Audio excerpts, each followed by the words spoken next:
Alright, so I just caught this 2017 Trane XR14 heat pump starting up in heat mode. It's an LG Scroll Gentech fan motor. It's from 2017, it's a 3-ton. It's very warm.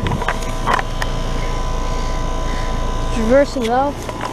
Multitasking right now. I recorded a video while I was trying to get this, while I was getting this starting up. Anyways, there we go.